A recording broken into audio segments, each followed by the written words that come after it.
Who are you praying? I'm gonna praise Jesus.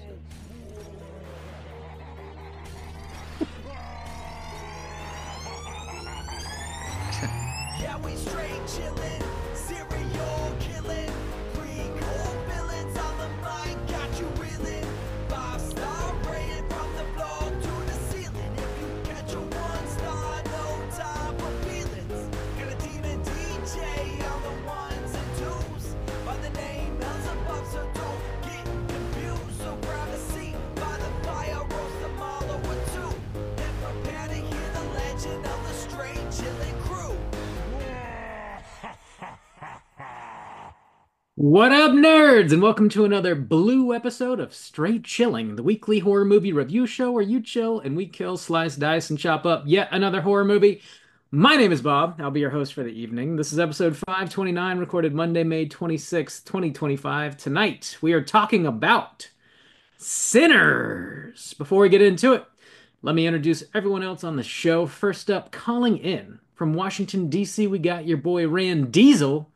What's up, man? Catch you fuckers at a bad time. Wow. Speaking of bad time, the timing on that was dog shit. I am sorry about that. Yeah, Love what's it. up, man? You ready to chat about the movie of the season? Yes, finally. We're getting to it a little bit late, but You're getting to it a little bit late. I was right on time with my mini episode. it's true. Yeah, your mini episode I dropped should a have few made weeks ago. should have made my entire mini episode a bump and just played that midway through this episode. You could have cut it up and just have a soundboard It would of have taken a yourself, half hour for it to load, but you know. and you just.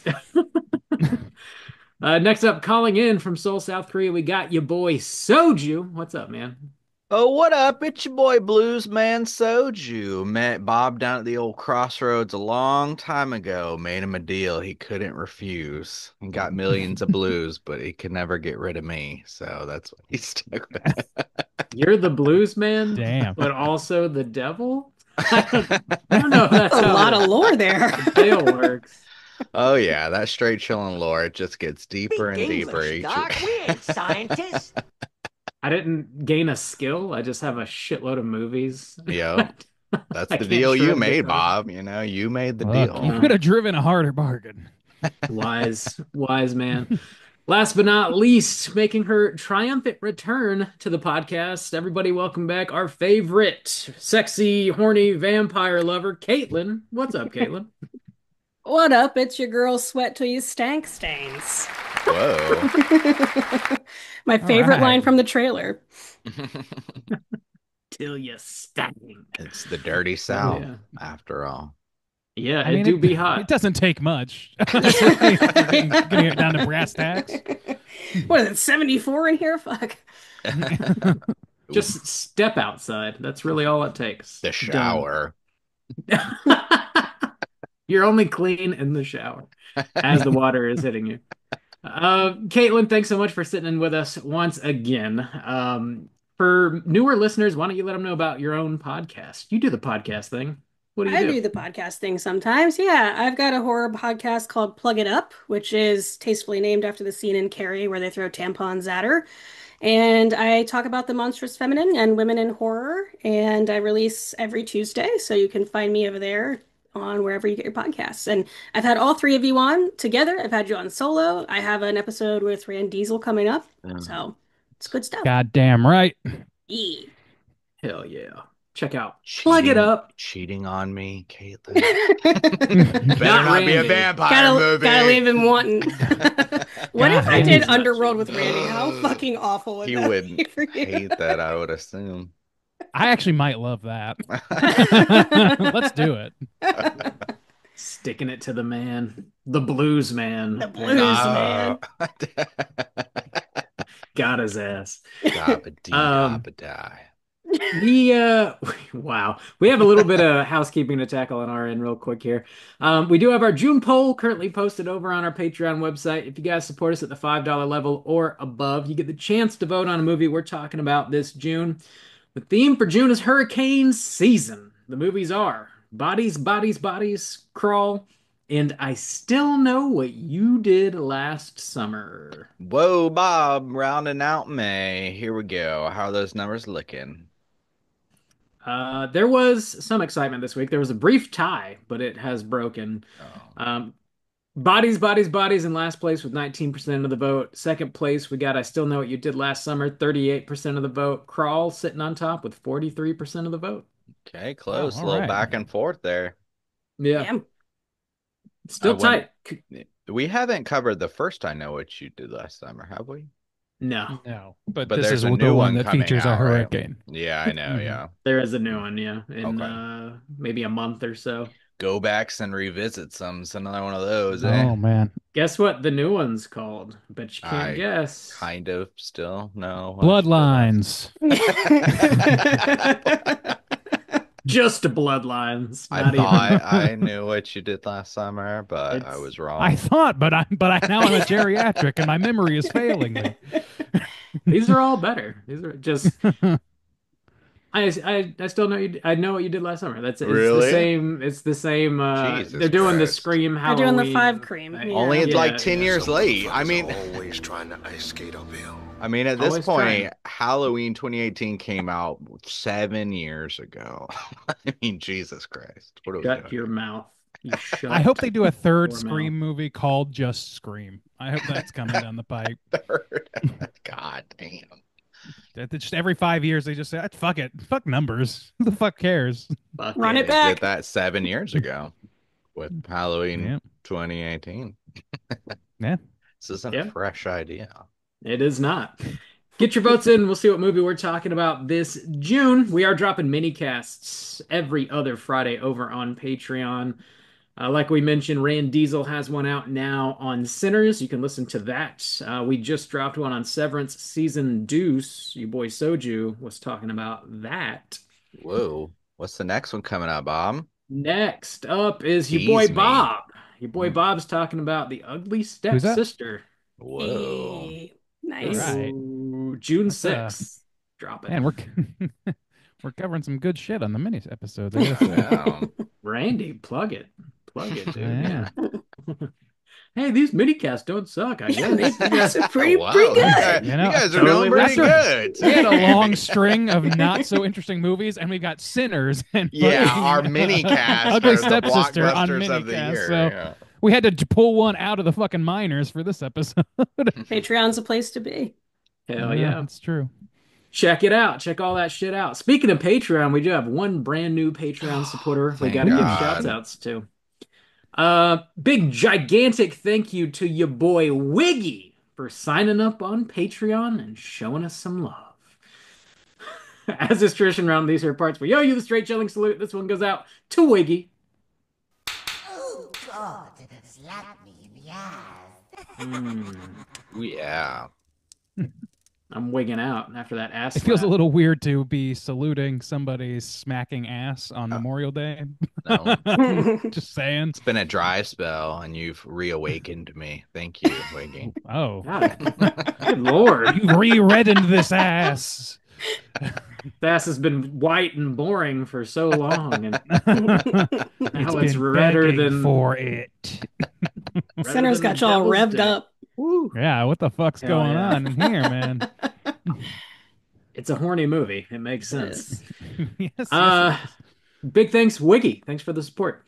That's all we got going on for Patreon news. Do you guys have anything you would like to plug? I have a big No. announcement, actually. Our little family is growing a little bit larger these days. We have a brand new sister podcast. I have officially joined the Don't Believe the Hype podcast. Can you believe it? Which is the Arctic Monkeys podcast I've been featured on 20 million times like times. already. you So I just kind of you forced kind of- my way in there. you just ride along until you just become part of it. And I've That's the always move. been here. What? I've You guys always don't glommed remember? on I just really been- well. I just been here. But no, yeah, I am officially going to be joining the cast this season. It is their 5th season where they're talking about the Arctic Monkeys album AM. And that will start releasing this week. So over the summer, we're going to be reviewing that album. So check me out over at Don't Believe the Hype if you would like a little bit more soju in your weekly diet. Give my son the juice! The juice? Get a little extra juice. Give my son the juice. Bob, if you had a son, he'd have plenty of juice. Too much. Way I too much. hate this. The metaphors have gotten extra mixed real quick. Check out Don't Believe the Hype everywhere you get your podcast. Anything else? Is that it? My house is pretty damn clean. Bob? Squeaky. This house is clean. All right, we're getting into the main event. We're talking about Sinners, and we're kicking it off with the back of the box. What's on the back of the box?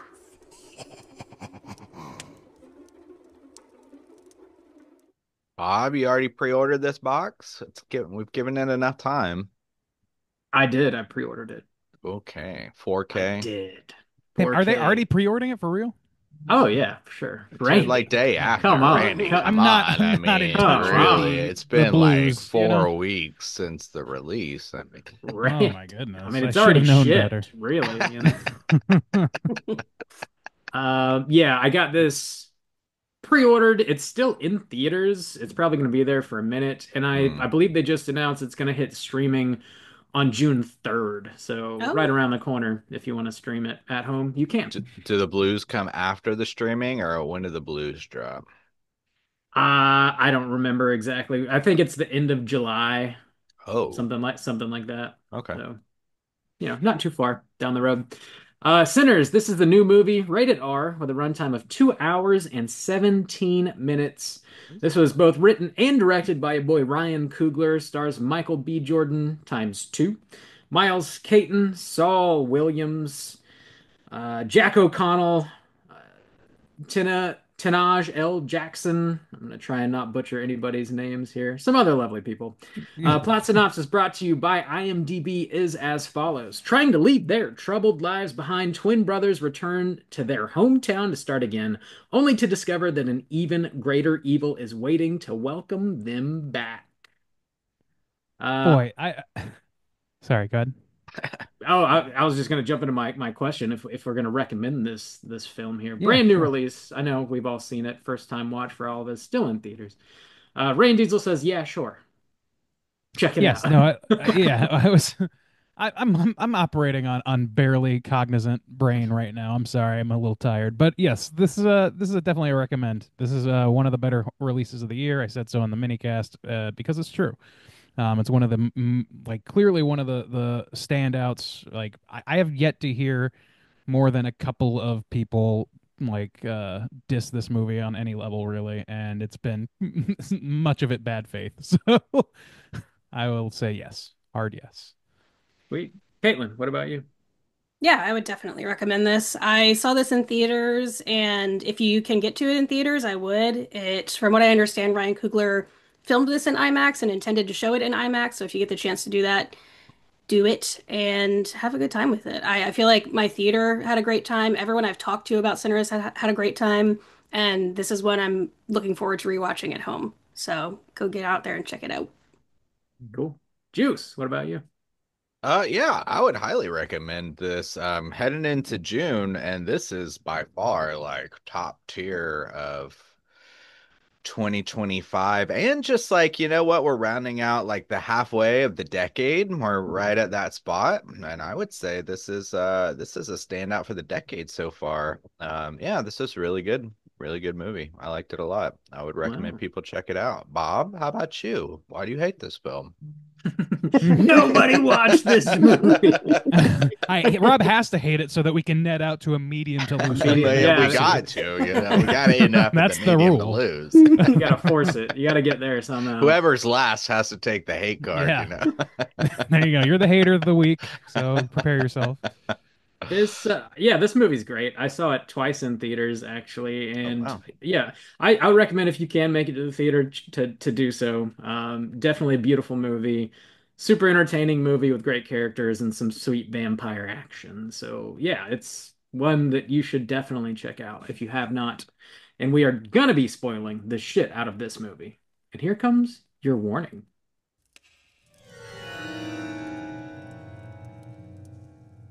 Spoiler warning.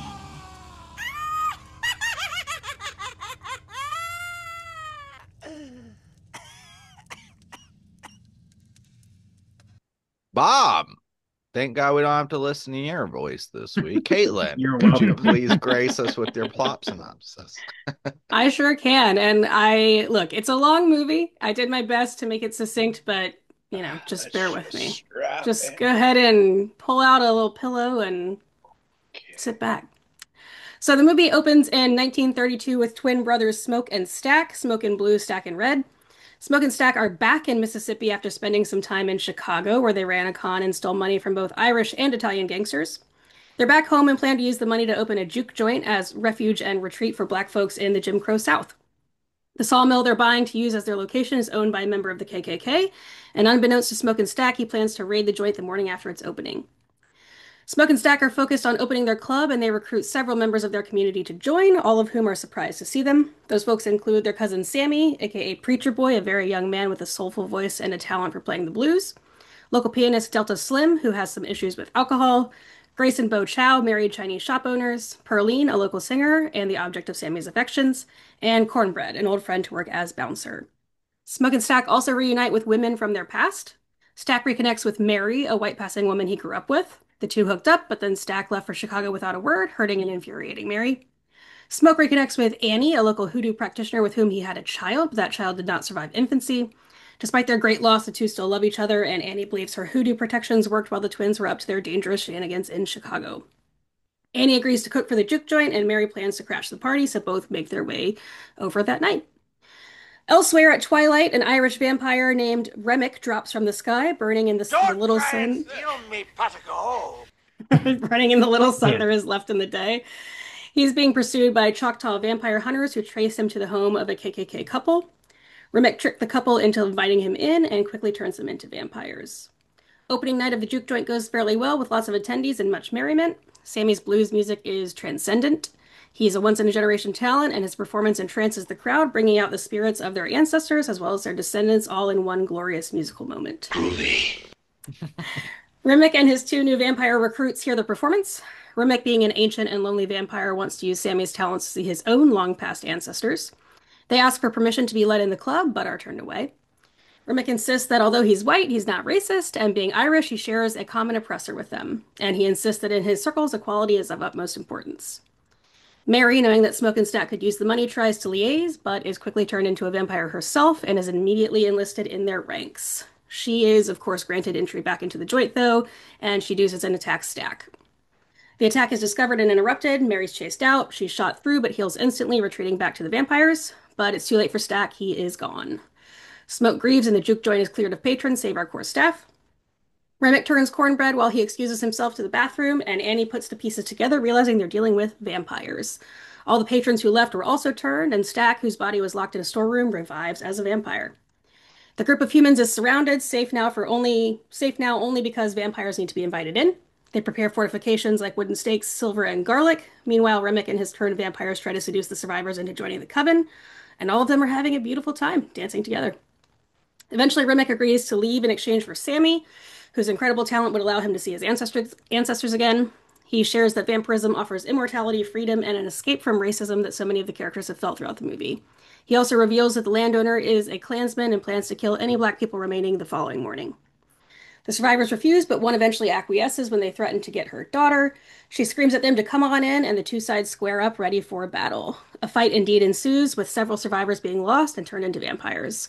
The only one who doesn't turn is Annie, because she made Smoke promise to kill her before the change took effect. He tearfully obliges, and she is gone.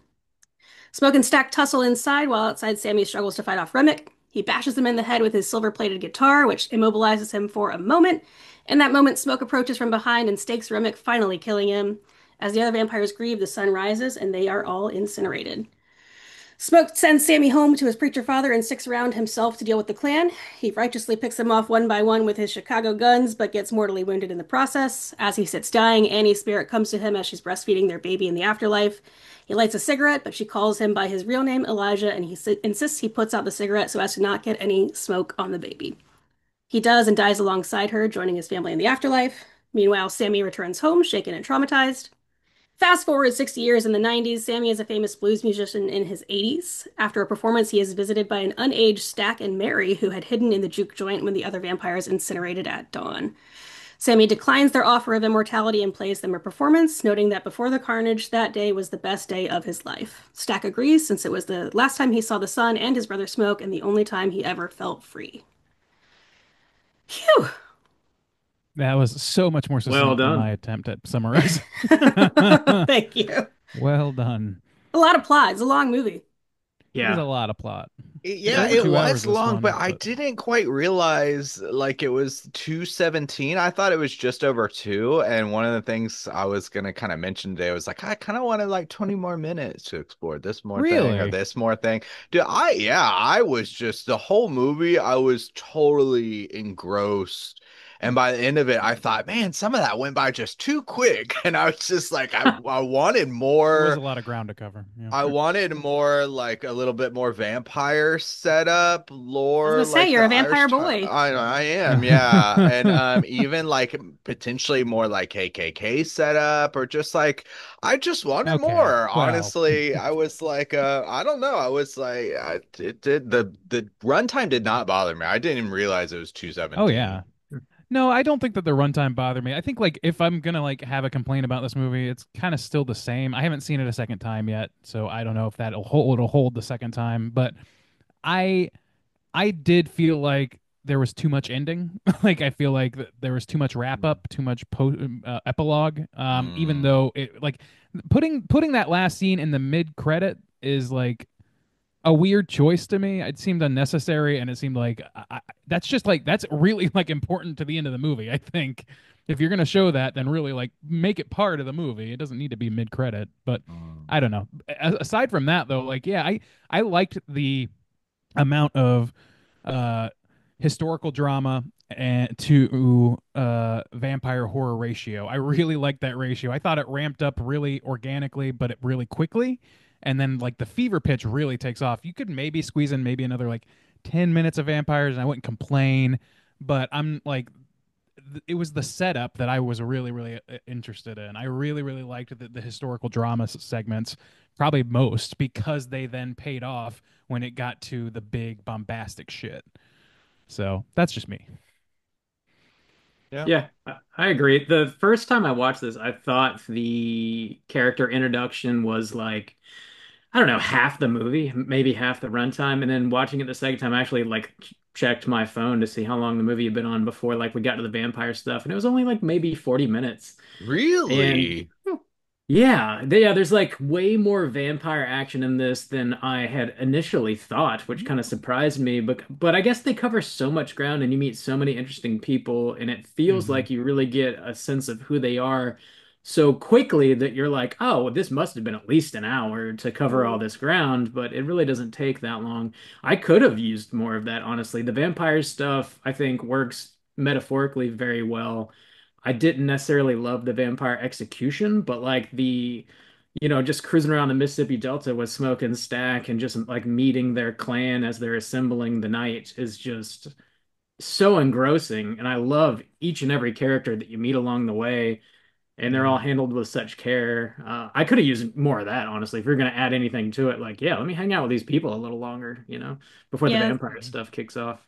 the whole I'm I'm with you. assembling a team montage is very solid. I could have used another 5 minutes with Delroy Lindo's introduction at the train station at the railroad Dude, for crossing. real. God, he's so funny. So much of this movie is funny and it hits exactly right. And his comedic relief and Cornbread's comedic relief were both great. Hmm. But Mhm. yeah, getting their introductions was fantastic. The introduction with Annie was super sexy, very hot. It was it was great. Yeah, Yeah, It's I'm true. surprised by Bob saying that because honestly, I thought the same. Like before Bob just said that, I would assume the same thing. That actually the setup took more portion of the movie because when I say more vampire stuff, I don't even necessarily mean like the action portion of it. I just felt like all of a sudden, like I thought half the movie was done, and then they introduced the idea that there was a vampire in the movie. Like I was working under that assumption coming into this podcast that we spent half the movie getting to know these characters, setting them up, going to the club and stuff like that. And then around the halfway point, for the first time, a vampire shows up. The Choctaw Indians are like pursuing him or whatever, and to take him to the house, and that's when he shows up at like the halfway point. That's what I was like working under the assumption as. So Hmm. that's crazy. That's It felt like interesting. that to Like, me too. sorry. Mm. Yeah, no, like I felt like it's interesting to hear that too. I agree. Like I was thinking that it like amped up pretty quickly, but if you take it from that moment on, I think it is a pretty gradual incline of like there's like a parallel path story of I forget the vampire king's name or whatever. But Remick. Remick. Remick, thank you. Soju. But I wish. Hey, take it easy. It was Caitlin. Studio is the Dark Lord Blood. The Dark Lord Blood. So the Dark Lord Blood and his Irish jig dancers like are kind of like working their way over, and they kind of do this like this cat and mouse back and forth outside. But it seems like I think that it feels like it ramps up quickly because of the way the way that what's her name, Lee, or is the shopkeep she Grace. invites them in. What's it? Grace. Grace. Grace. Is it Grace? Okay. She's Mhm. like, "Come on in," or whatever, and it's just like, "Oh fuck!" Then our one lock from these guys is completely gone because she's in a fragile state. Shit. Like I don't know. Like it seems like that just like really set things off, and I mean it did, but I guess it just felt that way. But I really liked the intro part too. I kind of like. I wonder how much of that was our expectations being set by the fact that we knew vampires were coming because the trailers let that slip hard. Actually, I I'm had no wondering. idea. I never saw this Oh, trailer. really? Oh yeah. I didn't Okay, well, know that kind of the answers that. vampire Damn. thing was going on. Yeah. Yeah, I had Oh a few shit. people that Okay. had no idea that it was a horror movie, Mhm. or they knew that it was, a thriller or a drama, but they didn't know that it was going to be supernatural with vampires in it. I didn't know that at all. Hmm. I actually Damn. didn't Okay. really Well, know anything about this movie. So when we were like assembling the characters in like this setting, and I was like, "This is amazing." I was like texting the boys. I was like, "This movie is like fucking so good." Yeah, no, don't watch trailers anymore. It's so Yeah, I'm pretty much much over better trailers. to just Man. watch a movie. Like I didn't know anything. I didn't know anything about this movie and just accept what people have been telling. Oh, this is a good movie. You gotta watch. And like, it's so much better. It's a million times better than watching a trailer. Don't ever watch a trailer ever again. Well, I got the trailer before Mickey 17. I went to see that in theaters and I got the trailer and I was like, oh, this is like summertime South, sultry. It's giving True Blood. And I even said that to Tony. I was like, it's like True Blood. And then it like you get the vampire turn and I was like, what did I say? What did I say? Crushed it. But yeah, I mean, this Nailed it. movie stands alone without the supernatural forces, and then when that ramps up, it adds another layer of something that I love, vampires. So this movie it was like it's created in a lab for me to enjoy it. It's got so much humor. Someone cared, Ryan Coogler cared so much about Mhm. historical accuracy with there were Chinese shop owners in the Mississippi Delta at that time with they have the inclusion of like the wooden nickel and plantation currency and Jim Crow South and just he cared so much about getting things right down to the fashion, the music. It's just a real triumph of a movie and there's a reason that it's setting all these records for an original IP. It's true though, and it's not just that it's like the dedication to that stuff sells like the drama portion or whatever, but it really like blossoms once you deviate from that, right? Once you start Mhm. getting some of these supernatural things, like the fucking let's just talk about the scene of the movie, which is fucking the big musical number, the big musical scene with fucking I can't remember names Miles now. Caton. Miles Caton's character like just wailing and like the fucking people coming in like I was just like engrossed. I was like ear to ear smiles in that theater, and it was a full theater. I saw it on opening night, and everybody was like fucking jazzed about this shit. It was I just was so like, cool. oh, movies are back, man. This is a Right. movie. Like, this is a That's fucking using movie. This is movies to cinema, tell a baby. story. Yeah, Well, and it's this is so cinema. impressive because Miles Caton at this point in time is 20 years old, according to his Wikipedia. So he might have been 19 when this was filmed. Mind blowing. Yeah, he's got Oh. an incredibly soulful voice, Yeah. and I think he did a great job. The credits even list him as like introducing Miles Caton, like this is his first big role.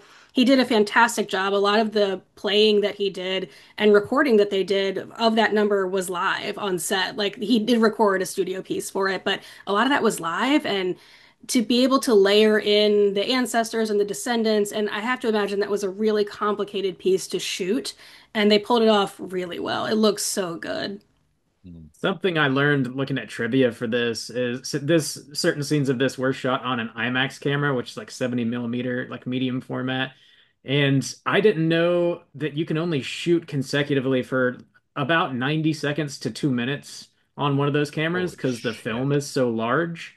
So Wow. that scene, I mean, I don't know, what is it like at least a 6 minute scene, maybe longer? Like they had to do that in like sections and then stitch Oh it all my together, God. I had no Damn. which idea. seems Damn. insane. And Mm. I think they actually did light the barn on fire, like, after they shot everything else. So, like, it really is burning down towards the end of the movie, which is super It's rad. crazy. And I love the idea of, like, a literal barn burner. Like, this dude's playing a Yeah, song. Yeah. that's so cool. The roof is on Yeah. fire, quite literally. Like, Yeah. Yeah. no, It's a and I nice like the touch. idea that like there's the movie starts with that actually. There is this kind of folklore introduction where it's like, there's generational talents that are able to bring out connect us on all planes ancestrally and otherwise. And I didn't expect the movie to open like that. I knew that this was going to have vampires and stuff, so I was expecting maybe some vampire folklore. I was not expecting music folklore, but music is such Right. an integral part to this movie that it makes total sense now, having Mm. watched it. But that was really cool to get this generational talent and have him play and have everybody be connected and have it be so resonant that even Remic's ancestors, like he could see his ancestors when he listened, and that's why he wanted Sammy so Hmm. badly. And I, Yeah, I this. mean, sorry, go ahead. No, no, please go.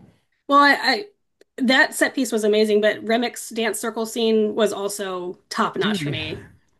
There's a A lot of Rocky Road to great scenes Dublin. around music, and like Yeah. this movie is fucking so sick in terms of like finding like that through line of music and tapping into that like directly, pointedly, saying so. Like it said like you said, it says it on its face. It wears that on its sleeve. But you're right. Like this is the thing that the trailers couldn't convey to us. I thought that the music would be incidental, place setting, that sort of thing. No, it is the point almost, like, Yeah. or at least it's the heart of the point.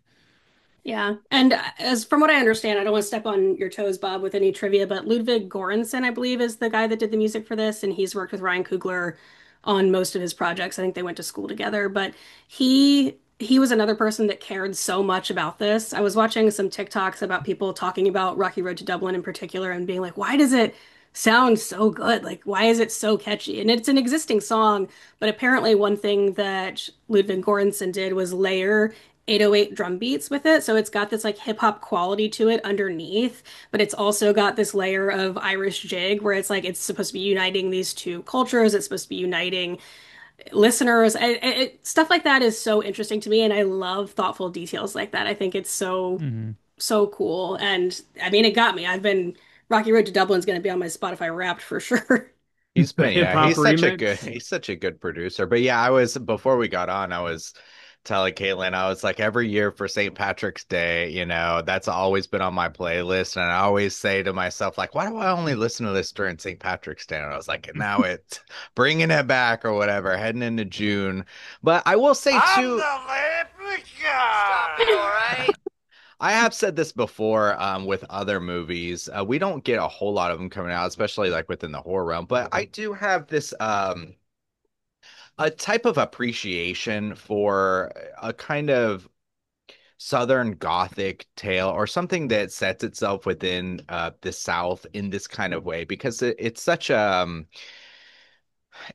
like it's such a in some ways beautiful setting that is just riddled with so many ugly things but then I love being able to pull out the kind of beauty that is involved in it. So you have like films like Oh Brother Where Art Thou, or even like the third BioShock movie kind of sets itself within that Game, you realm. mean? Well, gaming, yeah, but I mean, but anything that kind of is able to kind of touch on this kind of like era and this setting and kind of bring out the culture in it because it is so rich and I love how they like put so many things in there. But I really love how using that setting, how they played with this idea of religion.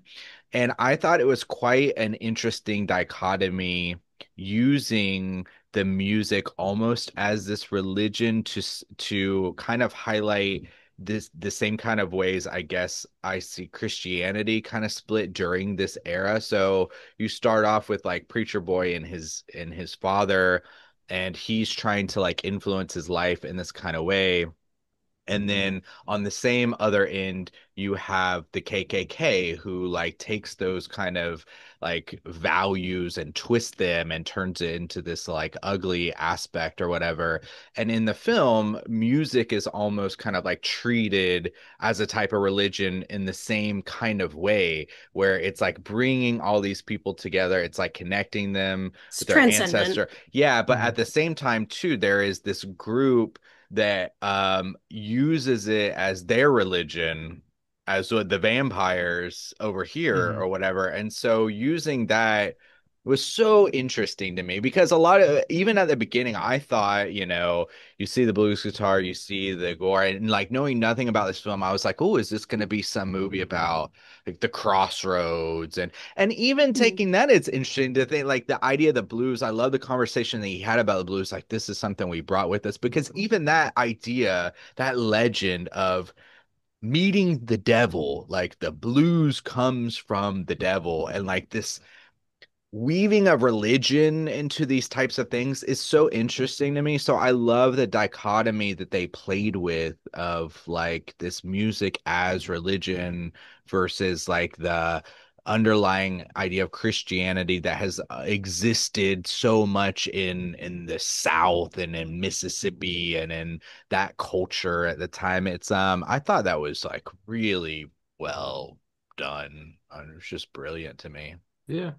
Blues comes from, slavery, oppression, field hollers is where it really started and then eventually, developed from there. And I think um Delta Slim in this movie does a really good job at sort of explaining like where the blues comes from without saying like this is where the blues comes from, you know. He's talking to Sammy. I love the line he drops. He's like, "Son, I got socks older than you. Like, what do you know about the blues?" Mhm. But he tells that horrific story about his friend, how he and his friend made a bunch of money playing this music, and then some white dudes found out about it and they lynched him and stole his money. And then after he finishes the story, he just starts humming this tune, and they start writing a song right there on the spot. So you see like that sort of like horrific moment just sort of like leads directly into where the blues does come from. And I love that moment in the scene. It's like expository, but they don't explain it. They just show it in a really true And way.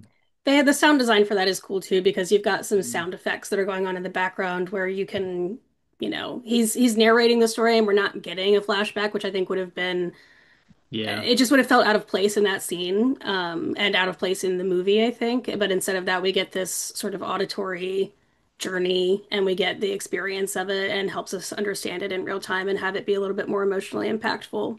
It was a really Yeah. cool scene. I Well, like and it a lot. something that makes that was a good point about that makes the kind of characters rich. Because another thing I was going to point out about his character is of how that has affected him too, of how like the whole movie he's just like, I whatever movie I get I just buy on liquor because it's affected him in such a way of where his friend was killed for having money, and so now he just lives this life where he plays the blues, and like his that's his emotional escape, and or that's like his emotional kind of therapy, because as soon as he becomes overwhelmed he starts singing, right? And so like that's what it's about for him. And everybody kind of in some ways treats him like, oh, it's like the corn liquor or whatever, and kind of treats him like bad in that kind of way. But that story really made it make sense of why he would live that way. I thought that was such a great device. That was so good. They It do was that really with good. Like, I mean, sorry, go ahead. Oh, they did that with a lot of the characters too in this sort of montage of assembling their crew for the juke joint. Like they give people enough backstory, but not enough to where it's like tragedy porn, where it's like, oh, their baby died and that's why I need to care about Hmm. Annie, or like, oh, this guy's friend was lynched and that's why I need to care about Delta Slim. It's like the characters are fleshed out enough that I care about them because they're interesting to watch on screen in present time, but also because of the backstory that I've gotten through exposition. And all of the characters felt well-rounded in that way. And they just felt real. I don't know. I was interested in everybody. Everybody's screen time. I was like, yeah, give me more of them. For real. Like Annie is not sung, like I haven't heard enough people sing the praises of that character in this movie because So she is good. like she is like not only is she an interesting character that's well portrayed and all this stuff. But she's also like she's the voice of reason and also somebody who doesn't sit back. She fucking takes control of the situation. She is the leader of the group for de facto When by she the time says we you're get into talking to the me ship. right now, I was like, yeah, you are. You're talking to Hell Annie yeah. right now, vampire. And Dude, when she says your body didn't forget me, I was like, oh, yeah, that's a line. God damn. Jesus Christ. Yeah. Yeah, no, that whole thing is like, when they first see each other, when Smoke and her reconnect or whatever, there's this interesting camera work that's done where like correct me if I'm wrong because it's been a few weeks since I've seen this, but I remember it being like the edges of the frame started like waving like it was behind smoke, like there was some sort of like some sort of something going on there, some sort of she's mystical in nature, both in story and in camera, like the way that they treat her. And that's the first bit of mysticism that we see in this. And I think that again goes back again to what you're talking about with the religious aspect, Juice. Like what I see when I watch this movie, I think that the what it's talking about, the way it talks about music, is about as praise and worship, whatever form that takes. And I don't think that that is that it like his Caton's father being like dead set, like no, blues is of the devil, this gospel music is of Christ, and that's the only thing that praises, that sends praises into the heavens. That's clearly not true by the end of this movie. This movie makes a stand that that is not true. These sinners, the titular sinners of this movie, like tap into something directly throughout the course of this so much that like that other cultures want to tap into it too as a method of them tapping into their own history. Like I don't know, and there's something really interesting about the way this treats music. It also like Remix's whole thing is not necessarily like they can kind of make this demonic motherfucker pretty understandable to some degree. Where this is like, yeah, like what you do is clearly you're putting something into the world that means something. It's got like they don't call it soul for nothing. There is soul in this music, and I want a piece of that. I want to feel that again because I am undead, and like my access to my own history has been swallowed up by this thing, and now I'm here to swallow up yours too.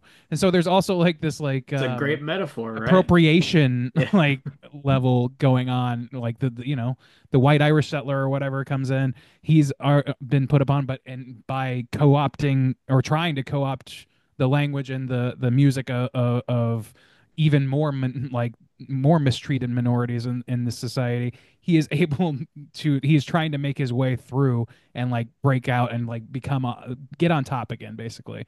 There's something really fucking interesting happening with that, man. I did not expect that, and that is to me the thing that separates this from just your typical vampire movie, honestly, like in terms of the storytelling. Yeah, I don't I know. Yeah. mean, there's a lot of underlying religious aspects in this too that is highly tied to Christianity. So I did enjoy like the hoodoo representation and stuff like that. And also one of the reasons why, like when the Choctaw Native Americans showed up, I was like, "Oh, this is getting even richer." And that was like one reason why I was saying like, "Oh, I kind of almost wish we had a little bit more from Oh, them I in could some use a mini aspect." series about Choctaw vampire Yeah, hunters. vampire hunters, yeah, Yeah. because they Hell yeah, shot, dude. but Yeah. but I mean, yeah, I mean his name is Elijah, and oh God, I had so many like Christian things on the top of my mind that I was going to mention, but God damn it. There's so many like religious aspects of what was I just thinking about? The prophecy or whatever.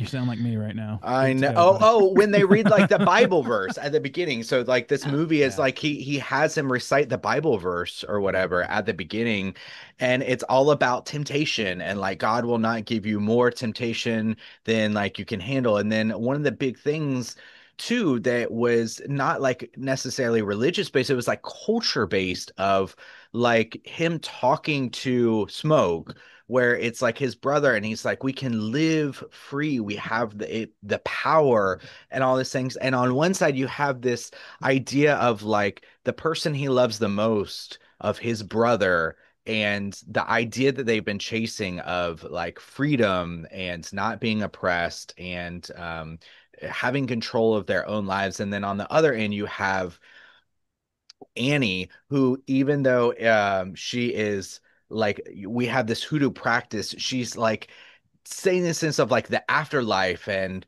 there's this Bible verse of like, if you lose your soul, if you gain everything but lose your soul, what do you have? Nothing, or whatever. And then that's like what she's saying of like, no, like you can't lose your soul even if you live forever, because you have people waiting for you in this afterlife or whatever.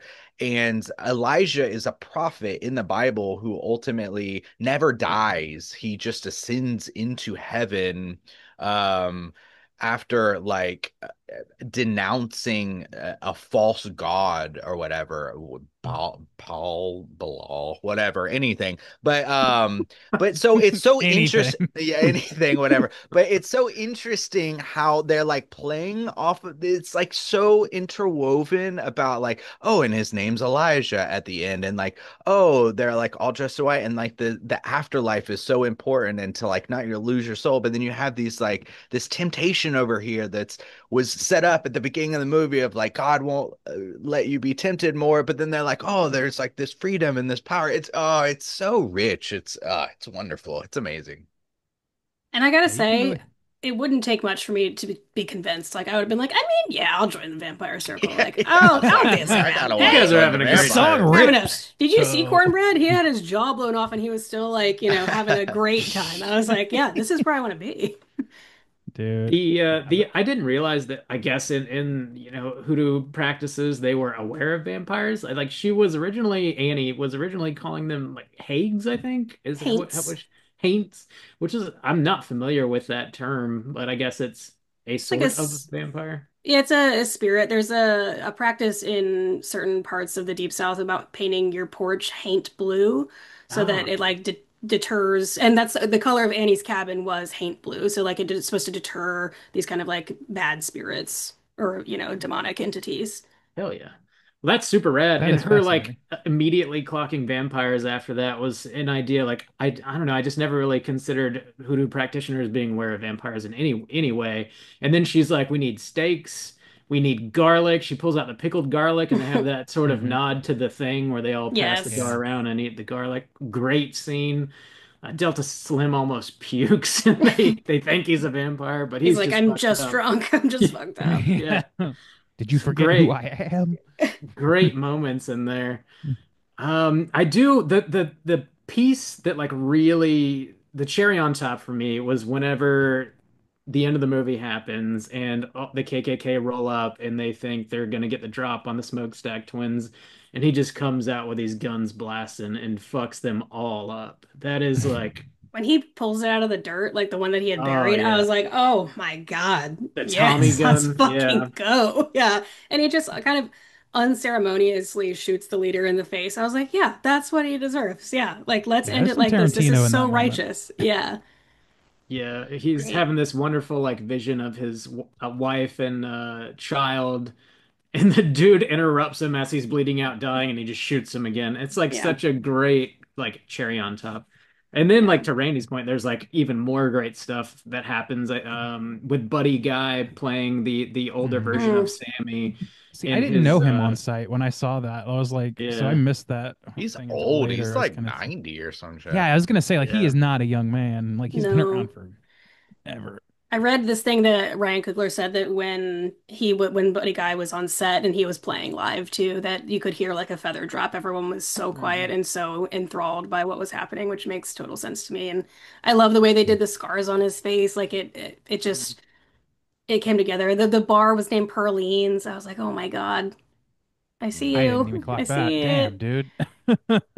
There's Jesus. also one more detail about the Choctaw. Apparently, the Irish and the Choctaw have a history of helping one another out. So that was a Hmm. really interesting inclusion, I think, that, when there were Irish immigrants being treated poorly, the Choctaw, there's a statue of the Choctaw people in Ireland that you can go visit. But little details like that, I keep saying someone cared so much because I imagined it to be a large team. Like they brought in documentarians and historians for this, but Ryan Coogler cared so much, and I think that that will always endear me to a project when someone cares enough to include that kind of stuff, even if you're not going to get it on the first watch, or even if you never get it. The fact that it's there is so special.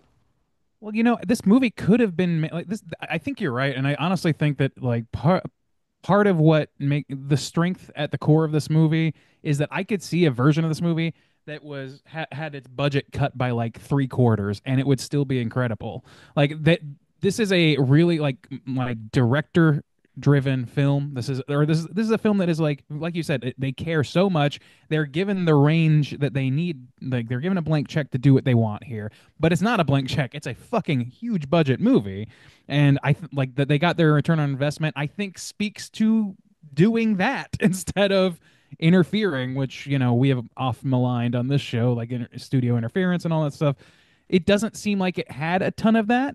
It seems like they let this man do what was in his head and do it with a budget that a blockbuster would be happy to have. And it works. You know what I mean? It doesn't always work, but it's worth rolling the dice and letting somebody's vision come to life, because when that happens, you can feel the care in the making of it. This movie could have been made for a lot less and still have been great, but we just got that added like fucking whipped cream topping on there because they allowed this man to use money to tell the story that he wanted to tell in the first place.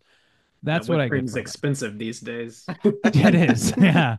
Some of that fucking That IMAX whipped cream.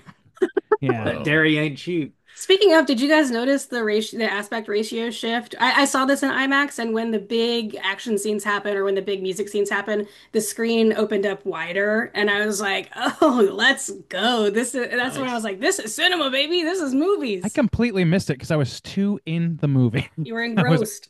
in the movie. Yeah. I never noticed it either, honestly. Just found out watching about the it story, I guess. I think the Michael B. Jordan playing twins in this, like when they're first introduced, you're like, oh yeah, he's definitely playing two characters. But I immediately just like forgot it was the same dude playing twins, and I was like, oh, they're just twins. Like When he passed the cigarette, I was like, I'm in. I'm in. Yeah. He The kills different both roles. personalities, yeah. Mhm.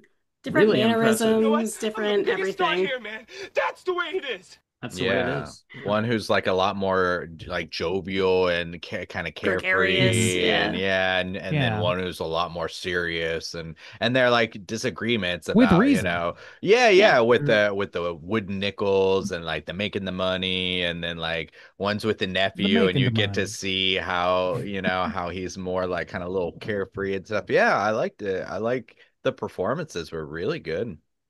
And I Yeah. didn't Very really good. clock what you said in the synopsis, Caitlin, that one was in red, one was in blue. I really did, like, I just didn't cognitively think about that. But you're right. Like, they did their due diligence with They helped things us like keep that. track. Yeah, They and I did, like and that I they just didn't had even notice. Like, they had a stack in a fedora and smoke in a scally cap, I think is what it's called, scully cap. I'm not sure, but it's like there was like nods to the Irish and Italian gangsters that they were with Oh, in yeah. Chicago. I was like, it's so good, it's so cool. Stop it, all right? Yeah. The whole cast is incredible. We haven't even mentioned Haley Steinfeld really hardly at all in this conversation. She kills it as well. That mouth spitting scene is man, dude. might be a bit much. Might be a bit much for me, but I think a lot of people Yeah, enjoyed I'm not that. into it. Her covered in like it's Randy's background right now, but like everyone when they turned and they fed, I guess, as vampires, they have blood all over their mouths and down their chests. And I think with her costuming being very sort of this like pale, gauzy pink, it's so striking, her image as a vampire. And if I'm being perfectly honest, one of my like if I had to rank the performances, hers is nearer the bottom for me, but she is so striking as a vampire and so integral to that turn. It's she's just really fun to watch on screen. I agree. Like, I would also kind of rank her performance a little bit lower, but I honestly don't even know if it comes down to the performance so much as I feel like her character was like, I was really interested in like, she's kind of like a midpoint between the two factions at the beginning. That's why she's the Right, one yeah. that decides to go outside and all stuff. And I think it comes home and it works out fine or whatever. But I wanted to see a little bit more of her, and it really seemed like she got cut off at the knee. Where I feel like there was more that was needing to be done with that character, but I couldn't pinpoint what that was, and ultimately I'm not upset with how it worked out. So I don't know, but I just felt like I remember being in there being like, man, she's just gone now. Like that was quick. It felt quick that she was gone. She was so integral, and then she's just a different character suddenly. When they brought And her back, then- I was like, did she turn? Okay, I was like, there's no Yeah, way she turned yet already, and then she did, and I was like, okay, I'm still in. Like, you know what? She's doing. yeah, I love her as a vampire. Like, I want to see her do vampire shit. yeah. Yeah. They're all gonna Yeah, it die feels anyway. quick. I don't know exactly where the time happens when she changes, but it's, over an hour into the movie for sure. So like you get a Mhm. chunk of time with her, but it does still feel kind of quick. I think that's really just my biggest thing with this movie is I just want more. And really I Or want more because it's all so rich and good. Like the setting up of these characters, yeah, and they give you just enough to be, of her that is an interesting aspect of where she is like half black or something, or quarter black, and but And I and think in she the eighth, like she's white passing is the point of yeah, it, she though. Yeah. passes Yeah. as white, and but she wants to be with Stack, but he's like scared of the persecution that will come, and he's like worried about like her safety, and like that's so rich and It's interesting very that you compelling just shit. want it is, more. yeah. Yeah, you just Yeah. want more experiences between these people because as good as the lore is, especially between like the religion, because even like the dad, we don't really spend much time with the relationship with Preacher Boy and his dad, which could have been even fleshed out, the opening scene where they're in the church, and like and that type of community and that type of worship, and how that plays out is we only get a little bit of that. And I think I just want everything is so well passed off that the little dialogues that we have between people that feel like there's such a rich well there in so many situations, even like the woman who's married, and she ends up Hmm. sleeping with Mm. Preacher Boy or whatever, and it's just I just want more more of it, which is like I my think that biggest like critique. It feels quick because I'm just like talk more, talk a little bit, talk for 5 more minutes about this, Spit in or that mouth a little Dude, more. we're very we're spoiled for Flanagan-esque long monologues, I think. But like I could see there's a world, there's probably several realities in which this was a prestige drama instead of a movie, and I think that could work.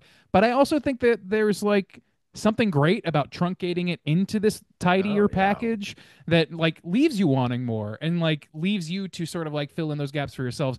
Like if this was any other blockbuster, it would be like, oh, what's that character doing? We're gonna find out in 3 years when Sinners Part 2 comes out, and we're gonna like follow Perlene and her gang, and like, Yeah, we don't need that. no, but we like this is not that kind of movie, and I'm so appreciative that this is just like consolidating all that stuff because not every story needs to have every detail laid out in front of us. As much as we want more, that's the ideal scenario of walking out of a movie is wanting more but feeling satisfied anyway. And that's how I feel. Like I want more in the sense that I want to see it again, not so much that I need to know what happened to these characters. I can infer, I can come up with headcanon, whatever, but it's so strong that I just want to see more of it. Well, I So think that's what's so masterful about this is that when you do sit and think about it a little longer, like when I think about Sammy's father, and we don't get a ton of time with him. We don't get a lot of like backstory on him, but what we do get, we meet Sammy's mom and Sammy, and they both are like their clothes have holes in them. They've been working, they've been like doing physical labor. We cut to Sammy's dad, nicest clothes in the family, not doing any physical labor at the church. So it's like you get like there's some things to be inferred there about the role in his Yeah. family and the kind of support that he does or does not provide. There's little things like that that I think make this movie so interesting, and we're able to dig into that backstory ourselves with some like your own little headcanon. hmm. Yeah, I Yeah, mean, there's like that's a good movies point. about.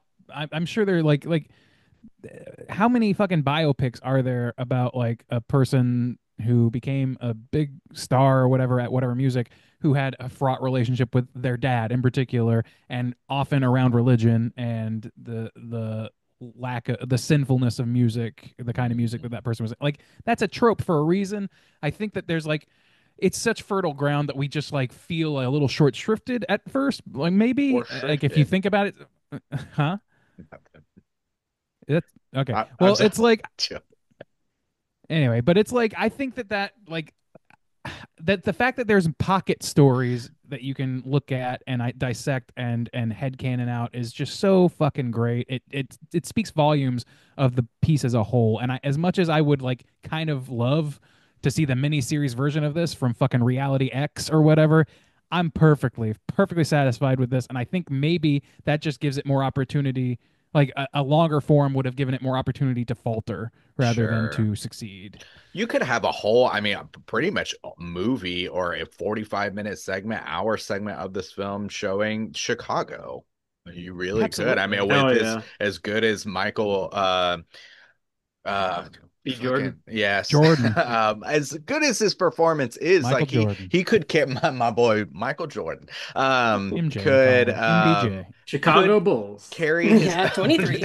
his own film being these characters. So yeah, you could have like a Chicago film. And I agree, it's really just like it's crazy that it's we talk so much about how shitty movies can feel so long at an hour and a half, and this almost 2.5 hour movie, I just felt Mm. like it moved too fast, which is crazy. Yeah. There was just so much in there. I was It somehow actually feels overstuffed when somehow. that mid credit sequence rolled, I was actually like pretty happy because I was like, sick, there's more. Like it's not Yeah, quite yeah. over. Well, I let's talk about that scene because, like, yeah, like, what is that scene like? How does that alter what came before it? Because to me, it's like, for obvious, like, these are characters that survived,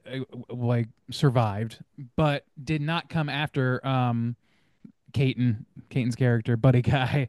They did not come after him for all these years based on a promise. And like I think that like again going back to that central idea, the metaphor of like what is appropriation? What can music can cross barriers, but some of it is sacrosanct to you or to your culture in some way too, and keeping it that way, like keeping some of that for you and for people that come from where you're from or whatever, but allowing it to exist in the world for others as well, as long as it's not like stolen from you. Like I think that I don't Hmm. know, there's something about that, like Smoke's last thing that he said to his brother was to make him promise to leave the music maker alone to do his thing and not acquire that as part of the group think of the vampires. And because his brother is his brother, he manages to, I guess, supersede vampire impulse and say, okay, we're gonna leave him be. I don't know. There's something fucking interesting there too that could be like that's probably beyond my understanding because I'm a dumb guy. But I there's think something interesting to it. the idea of like the different kinds of like musicians that they talk about at the very beginning of the movie and how they can pierce the veil and like communicate with the ancestors. I think music in a very literal sense allows you to do that because we can go back and listen to these recordings from these old blues musicians anytime we want to. And it is like a cool way to time travel. I think at the end of this movie, you're sort of seeing a more literal representation of that with this old blues man who's like refused to put the guitar down, refused to give up his dream to take the safer route, and because of that, you can still go see him play these amazing things live. So I think there's like a kind of maybe a literal interpretation of what the movie's talking about at the beginning of the movie happening at the end of the movie.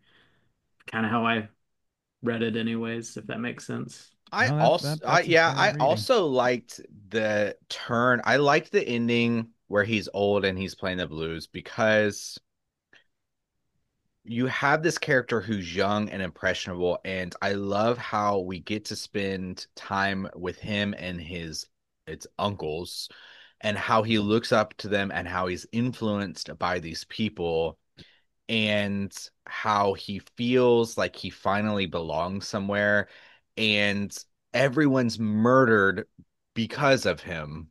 You know, they say the vampire uses that trick of like, I came for you, you called to me, or whatever. And so, this Hmm. kind of survivor skill, especially going to the only place he has left, which is his father, who has a church, who's immediately like saying, like, let go of the guitar, son, like, put it down. This is what I warned you about. This is what I told you would happen. You brought the devil, you killed all, Control yourself! but he That was doesn't directly from fall Sinners. but he doesn't fall into that trap. He Hmm. doesn't allow that guilt, or that, music is the devil, or like, this is what's wrong with you and I tried to tell you not to do that and that's what's wrong, to like ruin his life, to not let others put that onto him of like, this is bad, or like I did this because of you or whatever. I love that Right. kind of messaging at the end because it doesn't just apply to the idea of music. It's that kind of, again, kind of underlying religious thing, like the manipulative practice that can religion can have when you take something and you kind of twist it to get what you want, to use it to your Yeah. own means or whatever. And I thought that was really powerful because even at the end, once everybody's dead and he has nothing left, even his dad is still like, give this up, come to my way and listen to my way of thinking or whatever. And he ultimately ends up this old man, Well, playing Stack tries to convince blues. him again. Like that's the interaction is him being like, you're an old guy. You don't have to go out, Mm, in a hospital bed or whatever he says, something along those lines. And ultimately, his character's just like, no, I'm good. He's like he's a standard bearer. He's a lighthouse keeper for something true that like his father couldn't recognize because it didn't fall into line. But there is clearly a soul, there is clearly some sort of mystical nature to the things that he is bringing to the table, to what he's tapping into something that supersedes a religion and goes deeper than that, goes more and more, I don't know, primal than that in some ways. And I just think that's so fucking great. Like I think that's like it's rejecting tradition to preserve tradition in some ways. I don't know, or to preserve truth in some way. I don't know. I'm putting this poorly, but it's just very very compelling shit. Very very fun to think about. But And it's guys, not every day that you get a vampire movie that really makes you think that hard. more importantly than this very good analysis is that Stack had a knuckle duster ring that said Stack on He did. He it, did. which was cool as fuck. That was very, And very also, sick. like, that scene is literally fucking a brother playing music to take his brother, a young man still, back to the past that they shared together. It's generations.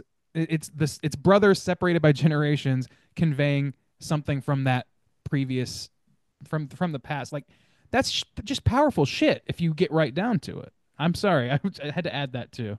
Yeah. No, you're totally right. I think it's about time to land that plane. So any other thoughts you guys have, go ahead and throw them into your little wrap up here. But let's rate this thing out of 5. Caitlin, why don't you kick us off? How do you feel about Sinners? I really love Sinners. I know that we have a lot of horror coming out on the latter half of the year, but I have a feeling that this will make my top five. I really enjoyed this. I have a few friends that have yet to see it, and I've been offering. I was like, I'll see it again in theaters. Like I really enjoyed my experience in theaters. I look forward to watching it at home.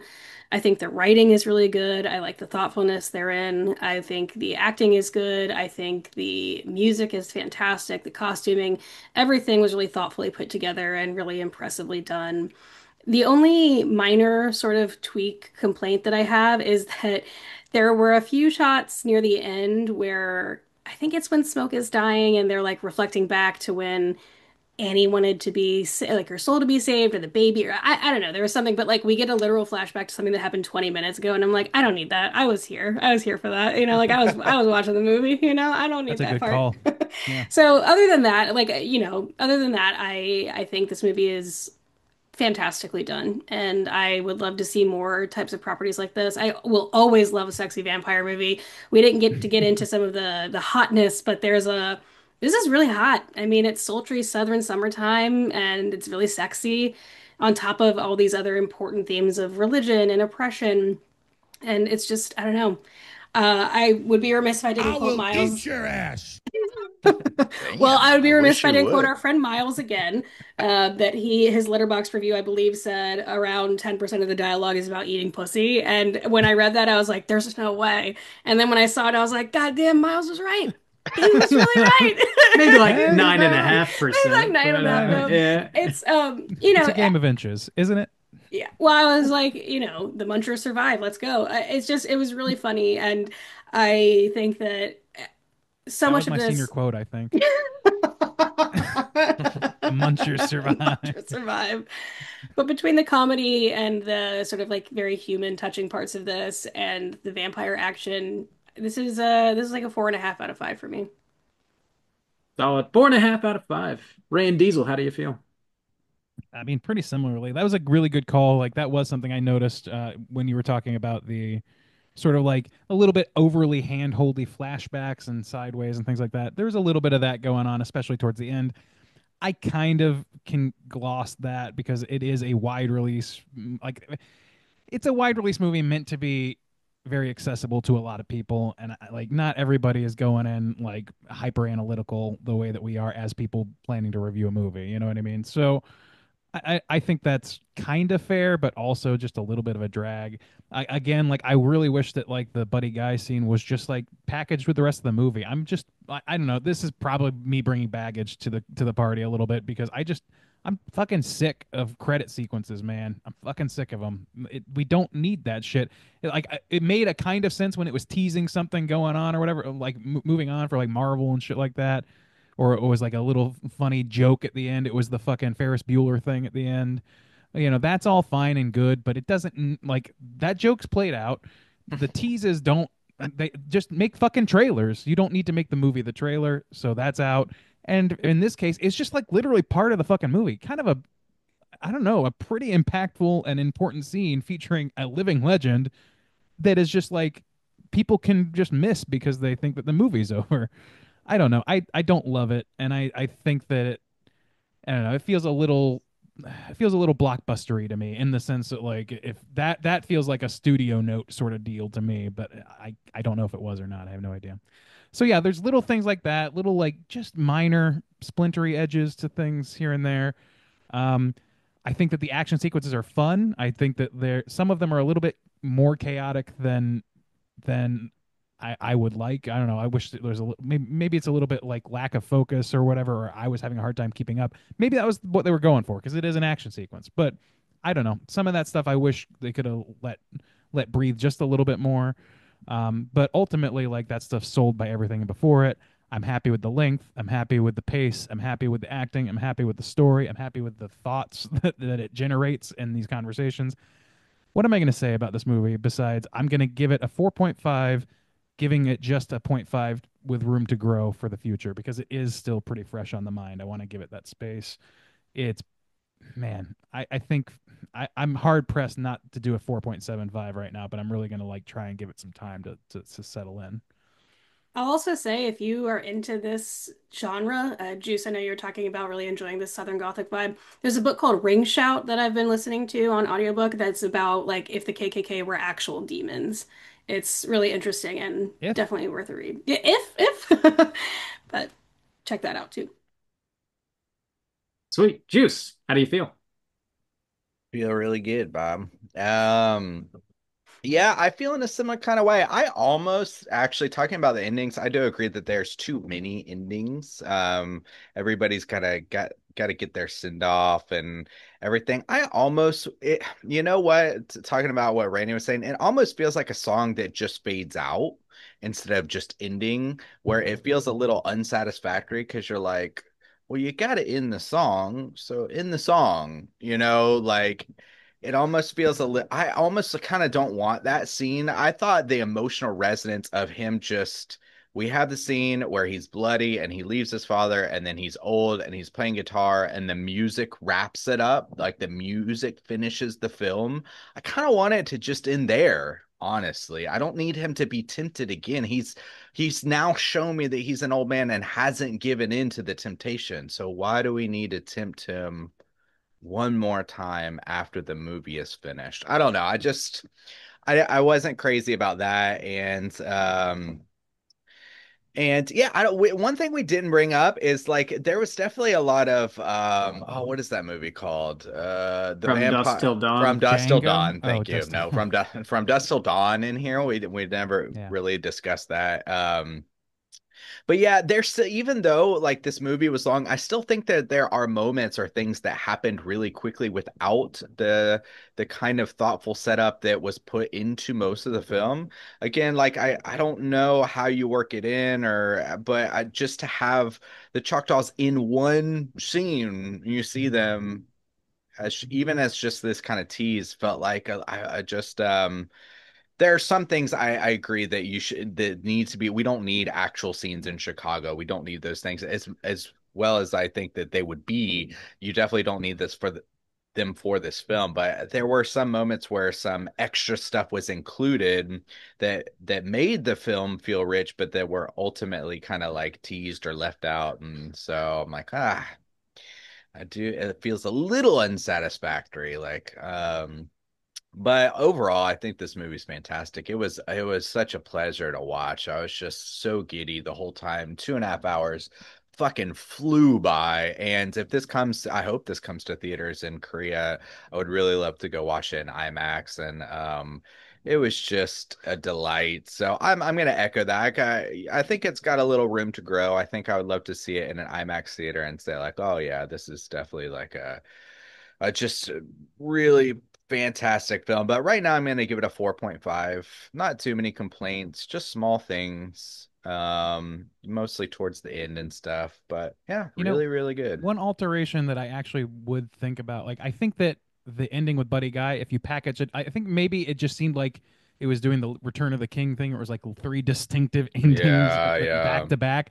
But I think you could have done away with a lot of the KKK scene. Honestly, I think that if they had like five guys show up and then just uh smoke unceremoniously like Tommy guns them all from the bushes or whatever, and they just fall over in silence, and then he sits down and has that last moment with the last guy. Like, it doesn't have to be as bombastic as it was. I think if they truncated that, maybe. But that's me, You like crazy trying to dog. fix something that's not broke. So I don't know.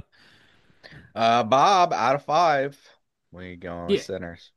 I'm pretty much on the same page with you guys here. I love the characters that are in this movie and how they build them and how they interact. And that, like, just riding around town with the Smokestack Twins and Sammy is like, I could just do that for 3 hours and call that the movie. It's so damn satisfying when they finally get the juke up and running.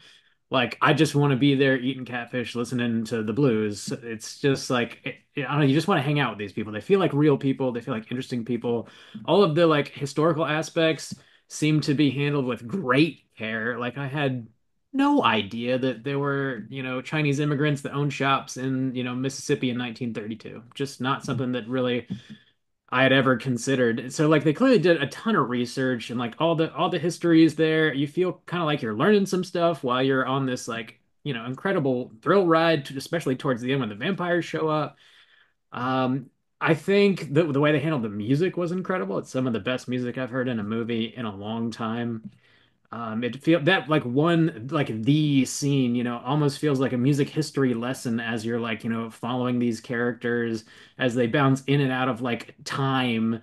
It's just like such a beautiful choreographed moment, and the way the music like evolves throughout the scene is just kind of amazing, honestly, that they pulled it off the way they did. Like I said, I love the ending where the KKK just gets mowed down. Like, the movie's, very metaphorical, but in that moment, it's like, in case you're not getting it, like, here it is.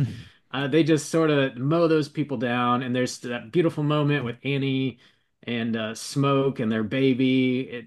God, it's also satisfying the way it wraps up. I love the ending with Buddy Guy.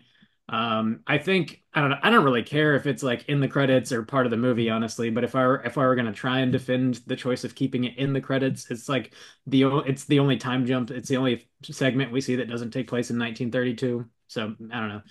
Maybe that's why that choice was made. But if I had a complaint, is like some of the vampire stuff is like maybe a little hokey, maybe not super threatening and just like Ah, not nailing the vampire side of things for me. But like even if you just took the vampire stuff out of there and just it was a straight drama, it'd be like a fucking Oscar winner. And I'm wondering if this is gonna I'm sure it's gonna get nominated at least for the music, but if it's gonna win, it very well might. I also love how Sammy dispatches what's his name? Rennick? Is that Remick. the yeah, Remick dispatches him with his With the guitar to the head, Mm. yeah, and that like metal plate in the dobro just gets stuck. It like kills him with his music. It's just like fucking yeah, that's rad. good shit. Love it. Love it. This movie's incredible. Just minor complaints. I'm sitting at a 4.5 out of 5, same as y'all, with room to grow over time. So Obviously, the aggregate is a 4.5. Let's jump over to our Rotten Tomatoes segment and see what the critics and users have to say about Sinners.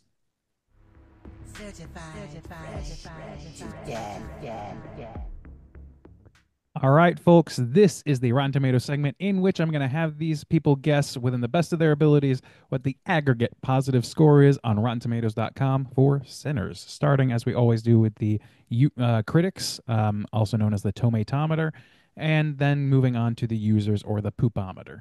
So, starting with our critics, there are 365 reviews counted, one for each day of the year. Let's start with our esteemed guest today. All right, so Caitlin, what do you think those 365 reviewers are going to net out to in terms of aggregate positive scores? I think it's going to be high. I think the users will be higher. So for critics, I'm going to go with my birth year, 89. 89, all right. That's a solid year. Let's go to Soju. Soju, what are you thinking? I think that's gonna be really high. That's a lot of critics, though. Well, I actually think the users will probably be lower than this. I think the critics are all gonna like really praise it for a lot of like the skill going on here, from a filmmaking standpoint. So we don't get a lot of opportunities to use this number, so I'm gonna go 96. 96. All right. Bob, how about you? Yeah, I think it's gonna be crazy high. 96 is a solid guess. I'll take the over. I'll take a 98 so that maybe we can tie. 98. You smug bastard. Well, Okay. that, as it turns out, is a really, really solid move. It is a 97. We got a split at the top. Oh, nice. That Nicely is a done. skeet and yeet, Bob. Whoa. Just what I wanted. Hell yeah. We got that in the buddy. movie, a skeet and you. Whoa. Hell yeah. He found that button. He Hey-o. sure- Ice cream cone. Jesus. I love that. Yeah, makes There's perfect so sense. much cunnilingus talk. Anyway, So, all right. Let's move over to the poopometer. Well done on that. Nice. We have Good 20 choice, Bob. We have 25,000 plus verified ratings on this one, a large sample. I'm going to go in reverse order as we usually do. Bob, kick us off. Where are you thinking they're going to land? I think it's gonna be crazy high again. How high? I'm gonna go with a 94%. 94. All right. Soju, how about you? I think this one's going to be a little bit lower, so I'm going to say 89. 89 again. Oh, wait. No, sorry. Caitlin did the 89 Yes. last time. So, Caitlin, where are you coming in this time? It's a lot of reviews. I will fall somewhere in the middle with a 92. The year that they 92. visited Buddy Guy. There you go. That's as good of a reason as any. Well, one of you is 2 percentage points away from the correct answer. Just two singular percentage points, Can't and that remember person what is going to Bob be said. it's going to be Bob. It's a 96. So Whoa, Bob's taking this whoa, one I should have home. gone back. Got him, Yeah, you Bob. got- And this was actually 1 percentage point lower than the critics. So there you go. Damn. Nice. hmm But both extraordinarily high. It's actually got a Yeah. special emblem on here I've never seen before that I don't recall saying. Certified hot or something like that. Verified hot. rating. So, It's It's 'cause it's hot sexy. hot. Whoa. And yeah, it might have something to do with the cunnilingus talk. It's all the just can't be cunny. Sure. All the kind of lingy. Gotta get in that cunny sack. All right. Juice, Disgusting. you are. I wish I hadn't said that. rustic. Damn. Jesus Christ. All right. Well, I've always been a creeper. Boy does love some ice cream. Damn. I do, yeah. He's a I've had a cream lot boy, of yeah. practice eating ice cream, boys. Eating ass cream. Yes. well, Ice cream. ass. I'll Cream. Eat, Cream. I'll eat your ass, ladies. Cream. man, we are just not beating around Just the bush. ladies, though. To be very clear. Look. All right. Let's read a couple negative reviews because, believe it or not, they do exist on this website. Here we go. While often insightful about the way we're tempted and how evil can be naively trifled with, Coogler's movie doesn't have a robust view of indwelling sin and moral culpability. What? Okay, this is okay. Well, here we and I was like, what the fuck? And then I read this is from the Gospel Coalition, whatever that publication is. So this is a gospel point of view. Okay. He should have put the guitar down, and they would have fucking loved it. Yeah. Oh, yeah. If he had put the guitar down at the end, Yeah. buddy, There's Five too much, stars. too much Five ass eating, they said. Okay. Oh, this one's gonna Out be of wedlock. Yeah. Okay, last one. Here we go. Coogler's one-dimensional rehash of Black American history degrades the legacy of the Southern blues. And I will give you no dollars if you can tell me who wrote this review. I'm genuinely shocked that nobody's piping in. This is Some the white most famous hot takes poo-poo head in the entire fucking critical spectrum. Armand White, famous for just shitting on beloved movies, universally loved movies, and loving shit that like Uwe Boll makes or whatever. I don't know who that is. His whole career is to be a contrarian. It is His last not name surprising. is White, you say. He is not white himself. True to the contrarian nature of his reviews, he is also a black man named White. Well, I'll shut up. Well, there you Yep. go. So there we go. That's that's all we got. I don't know. We don't have to go any further than that. We already hit like fucking public enemy #1 of critics. So, Cool. Bob, you got trivia for us? There is so much trivia for this movie. It's kind of What? crazy. All right, let's do it. do it. It's totally time for trivia. Yeah, for being a new movie, there's like hundreds of pieces of trivia Damn. for this. So I skimmed through it and chose some stuff, and Caitlin helped me out during the episode already, so thank you for that. But yeah, we mentioned From Dusk Till Dawn. Coogler said two of the bigger influences on this movie were From Dusk Till Dawn and also The Faculty, so big Robert Rodriguez fan, I suppose. He also said another inspiration for the movie is a lesser-known episode of The Twilight Zone called Truthful. This is a quote from him. He says, "Truthfully, the biggest influences are not in cinema. Salem's Lot, the novel, is a massive influence on the film. Then there's a really deep cut, which is his favorite episode of The Twilight Zone, called The Last Rites of Jeff Myrtlebank, which is not something I've ever seen. It's in the third season of The Twilight Zone, and it centers on Myrtlebank, a young man living in a small town in the southernmost section of the Midwest who mysteriously returns to life at his own funeral, much to the shock of his loved ones and pastor." I meant to watch that before this episode, but I have not yet. Have any of you guys seen that? Sounds No, cool though. Yeah. I'm, Yeah, I'm, count I'm me in. underseen on the entire franchise of Twilight Zone. Yeah, I'm I looking need to at do a episodes. deep dive on the old Twilight Mhm. Zone. So Twilight, you say? I'm sorry, Team who? Team Serling.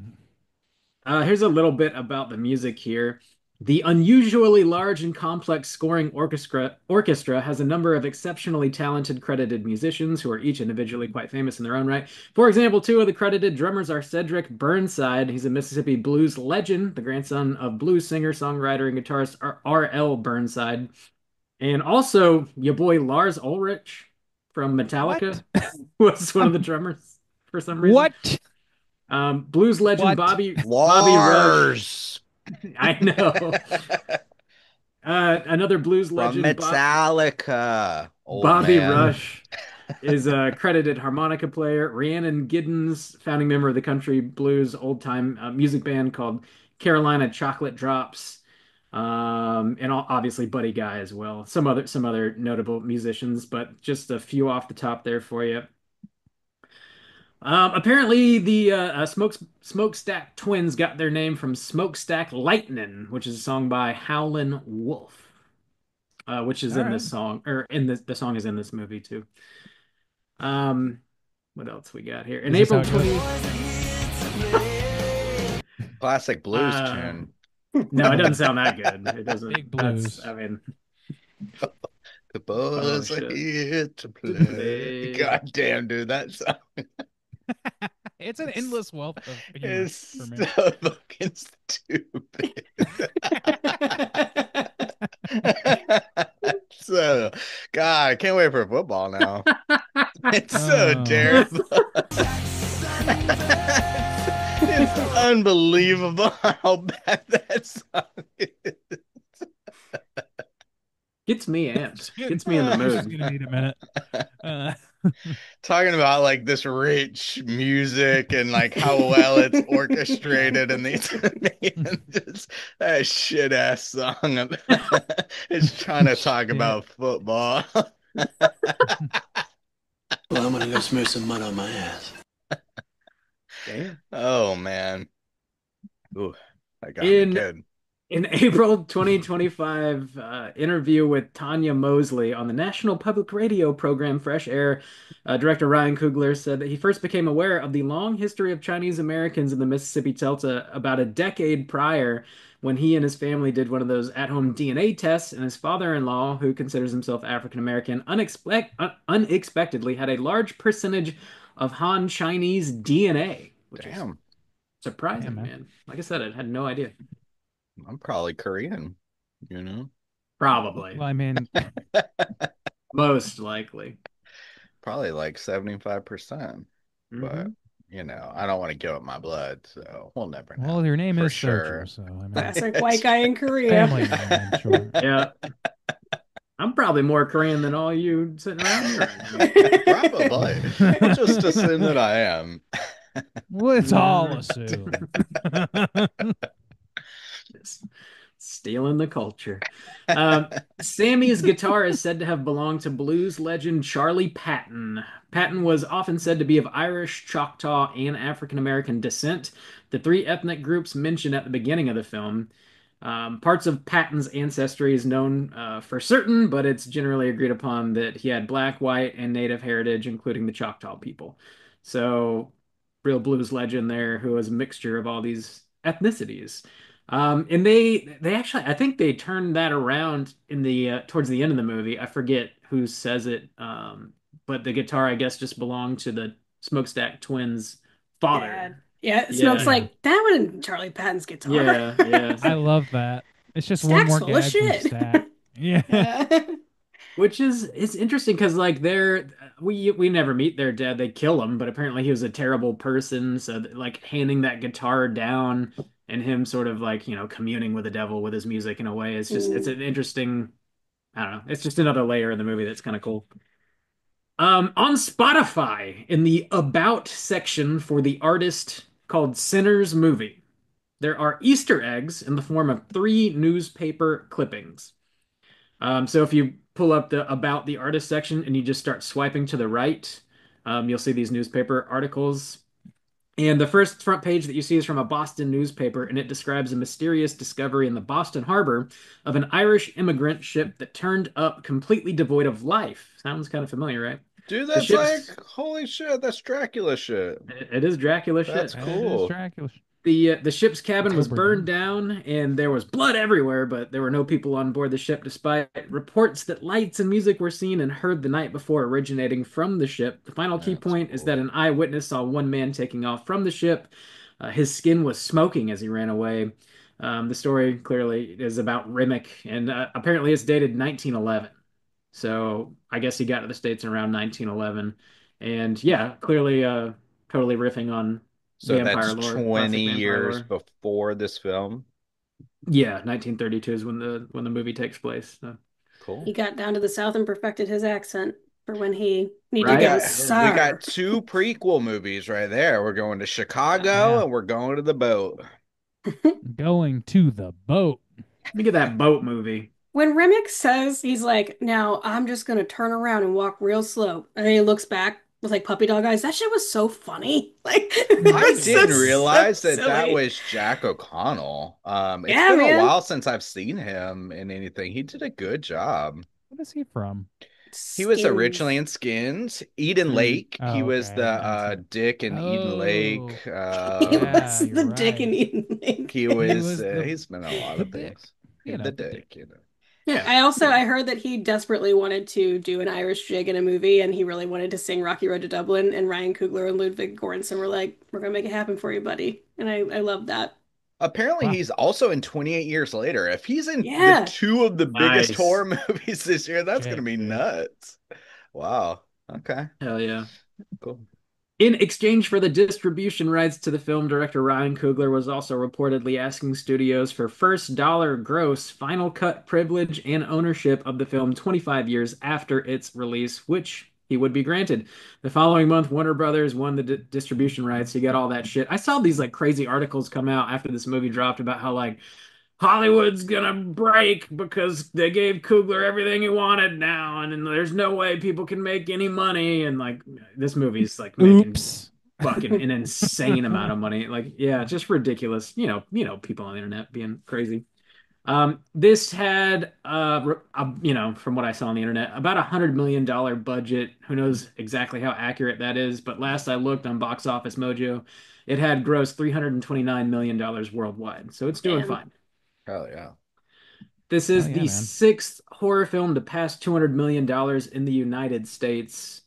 Um, and in US and Canada ticket sales, it also stands as the highest grossing original film domestically since Coco, apparently, in 2017. Oh, really? There you go. It is the fifth highest grossing original horror film worldwide after The Sixth Sense, Signs, A Quiet Place, The Conjuring, and then this. Damn. There you go. Deserved. Yeah. And that is about all I got for you guys. There's more out there if you want it, though. There's a ton of trivia. Shall we go ahead and get into our cooter of the week? We sure should. Straight chillin'. Gooder of the week.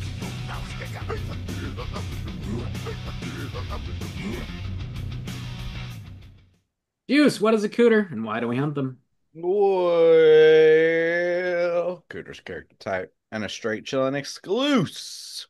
Cooter has to hit 3 of these 5 points to be considered a cooter, but we want the cooter with the most points. The 5 points of cooterdom are, Caitlin, think you can rattle them off?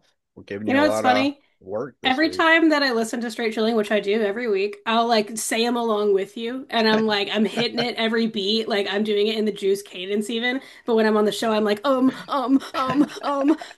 let's see: smug arrogance, manipulation, overall look and attire, overall patheticness, and The sexy one. Did we say smug arrogance? sexual deviance. Sexual deviance. There we go. Very good. There's a lot of sexual deviance in this movie. Whoa, I know. But it's all Uh, on the level, I think. Yeah, it's all above Consensual, board. but Above board. Yeah. Who's cooterific? I guess one affair is taking place, but yeah, there is at least one. Yeah. yeah. Remick. Uh, sure. I I mean, guess. that's the How honest answer. dare you? My boy Rivik. No way. Manipulation. Let's just start For there. sure. Yeah. He do be lying. He do be lying. And you know, I think Did that he what he does with lie? Haley Stanfield, yeah, Well, he lied when he was pretended like that he was being hunted by, or he was like, my wife, I left her behind. Oh, yeah, okay, that's we don't fair, mean yeah. y'all any Any harm. harm. Oh, yeah, okay, that's Aw. fine. Immediately eats a man. Yeah. Like, who you Well, in complaining? his perspective, he's giving them eternal life. Oh, which is another thing I want to mention in my review. Bob brought up the idea of like the music. You could go like back in time, but that's kind of another thing too of like music being immortal, tying into vampires and Yeah. stuff. That was cool. Yeah. Anyways, yes. So manipulation, smug arrogance, maybe. I think Yeah, so. maybe. Yeah. No sexual deviance that I'm aware of from his end. Overall patheticness. I mean, you know you're a vampire. You probably shouldn't be standing out in a field as the sun's coming up. I mean, you know what's gonna happen. One detail that someone brought up on, this is not an original discovery. This is a TikTok I saw, but he's wearing a wedding band. And that story Oh, he is he? feeds to the couple at the beginning where he's like, I was a coward, I left my wife, that there might have been some truth to that, but just in a different setting, like back, hundreds of years ago. So maybe there was some patheticness in him cowardly leaving his wife behind. Maybe. Mm-mm. Patheticness. Okay. I just feel terrible for slandering my boy. Nah. So Well, he's no, got at you got to least bring those three. receipts. Yeah, his attire's fine. Attire's fine, Yeah. Yeah. and he can dance. So He can dance If for he wants sure. to, he can leave your friends behind. leave his wife behind, I guess. You can leave his wife behind. That's for damn He can sure. leave his wife behind. He's no friend of mine. All right. Is there anybody? Oh, how about the KKK guy? Hogwood, is that his name? Dude, Hogwood. Hogwood. Yes. There's no That dude. more fucking Southern Ku Klux Klan member name in Yes. the world. The way I love hate how he answers their questions by just spitting on the ground. Like they're like Hogwood, and he just spits on the ground as like an affirmative, and they walk in like, did you clean up these floors? What were on these floors? And he just spits on the floor, and it's just the nastiest motherfucker. Hate him. God damn. This Yeah, is the one I want to Hogwood. lock up. He's manipulative because he's lying and he's planning to ambush them. Sure. Yep. He's pathetic because at the end he looks like a Because he's in the pathetic Ku piece of Klux shit. Klan. Yeah, I yeah, mean, yeah, because he's in the KKK. No What? further explanation needed. Yeah. That's exactly. And he's smug about his plan, I would say. And looking Oh, at Tired, Ku Klux Klan. Yeah, I mean, those sheets are not flattering. Ugh. Yeah, So we check. got Lock him him. up. Lock him up. Everything Lock but him. maybe the sexual deviance, but it doesn't matter. We're not around him You long heard enough. it here I'm first. sure he's If got you it. are, you heard it here first. If you are in the Ku Klux Klan, you are far more of a cooter than a vampire. Done. True. Yeah. Yeah. Rimmic's fine. He can dance. Um, Caitlin gave him a pass, so he's Yeah. He's cool. He's with me, He guys. can done. right. Anybody else? Fuck it. I think, yeah, that's the only ones that stand out to me. Oh, everybody else is in the gray zone of morality, but I don't know if anybody else is hitting that cooter vibe for me at all. Yeah. We love that All gray right. zone of morality. Oh, we love that gray zone. Medium to loose morality. Oh, yeah. Ooh, the loose morality. More on the loose end there, but Yeah, it's a little on the looser end. Yeah. we are eating ass over here, you know. Oh man, yeah. Especially you Consensual put a ass. scoop of ice cream in there. Whoa, I'm going to town. Don't do that. You'll get a UTI. Say, how cold do you want your asshole to be? With ass. Oh God, it's so cold. Eat it quicker. You got any hot fudge? Want some? It's in there, buddy. Don't worry. Yeah, it's in the middle. Man, that's gross. All right, I think we got. after last night's affair. I think we got him. Hogwood's our Cooter of the Jesus week. Christ, what is wrong with us? Nothing. Let's take a moment and just talk about what else we've been watching. All right. Hey, gang, what you been watching? Caitlin, what you been watching? I've been watching a few things. I rewatched Companion because I'm going to be doing an episode on it, so I rewatched that this morning. I watched the movie The Surrender, which is a 2025 release that's on Shudder as of right now, and it was pretty good. It was pretty scary. If you've seen the movie A Dark Song, which has a lot to do with the occult and the Abramelin ritual and necromancy, it's a lot like A Dark Song, and it was pretty scary. It gave me nightmares, so I would watch that. Definitely want to cover it on the show too. And I watched Fear Street, I think it's 1988, Prom Queen, the new Fear Street movie that came out on Netflix, and I enjoyed it. So, been watching quite a few things. Oh, and I saw Final Destination Bloodlines in theaters, which I had a blast with and enjoyed the minicast. Oh yeah. Nice. Yeah, that's a fun one. Thanks for listening to the minicast. Hey, it was a good one. Cool. Rand Diesel, what you been watching? Yeah, not a ton of shift from last time, but a couple of new entries. So still playing that Legends of Zelda Echoes of Wisdom wherever I can, wherever I can squeeze in a few minutes. It's a lot of fun, still fun. The rehearsal, I need to catch up. I'm a couple episodes behind, but I'm still fucking enjoying the shit out of that. That is still a show that just defies explanation. Um, there's a true crime documentary called Fred and Rose West, a British horror story that's on Netflix. And buddy, I had never heard of this story. It Oh is boy, supremely fucked. they're bad. It is They're a real very bad. fucked. It's one of the worst true crime stories I've heard in a while, personally. Um, I also watched a horror short that I thought was pretty good called Robbie Ain't Right No More, Oh shit. which I think you should check out. It's on YouTube. It's Bobby, got the It's a girl documentary. from Yeah, man. yeah. There's a got too it's many blues. Ain't right no more. Right. Made a deal with the blues band devil down at the Down to the crossroads. cross.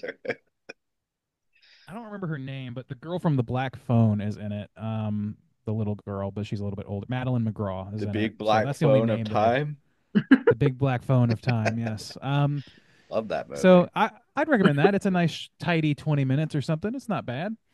And then The Ugly Stepsister, which is quickly rising the ranks in my best of the year situation.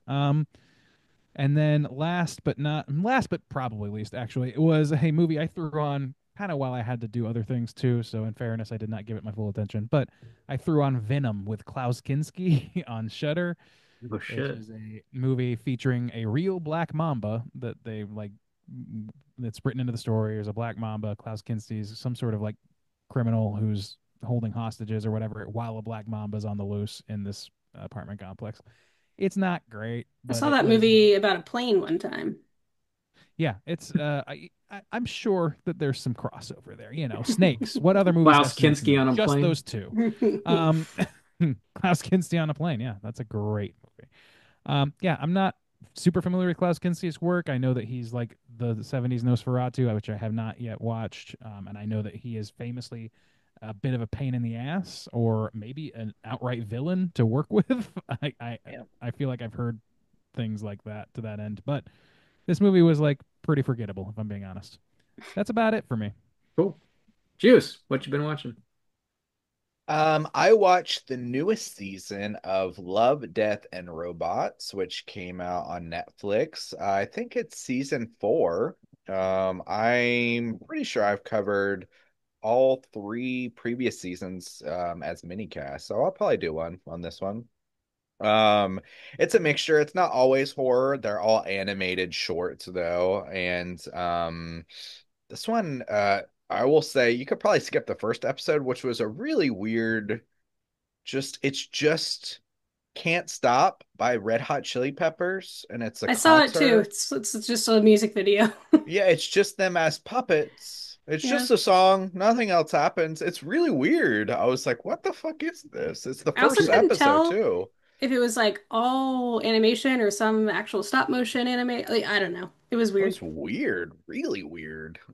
So just get past that one. But there were some gems. There were some good gems in there. Some of my favorite ones were the horror-based ones, but yeah, I'll probably talk about that one soon. Also still going through Peaky Blinders. I am on season 2 now, where Tom Hardy is introduced. And I watched, I think, about half of Presents. I'm trying to catch up on some of maybe the better horror from this year because there hasn't been a whole lot. So yeah, I'm watching that one, and it's pretty good so far, pretty interesting. And that's it. That's all I've been watching. Bob, what you been watching? Just a couple things. I've been watching some episodes of Parts Unknown, Anthony Bourdain's Parts Unknown, Mm. because apparently season 7 I just had never seen before. So I threw an episode on and I was like, huh, this is not familiar. And then I just blasted through the whole season. And I was like, somehow I just skipped this one season in the show. I don't Weird. know how. So that was a nice little discovery. I watched that, and I really the only other thing I have to mention is that Fear Street prom queen, prom night, prom whatever on Netflix. I didn't love it. I wasn't a huge fan of it, TBH. But it's like a slasher 1980s slasher pastiche kind of thing.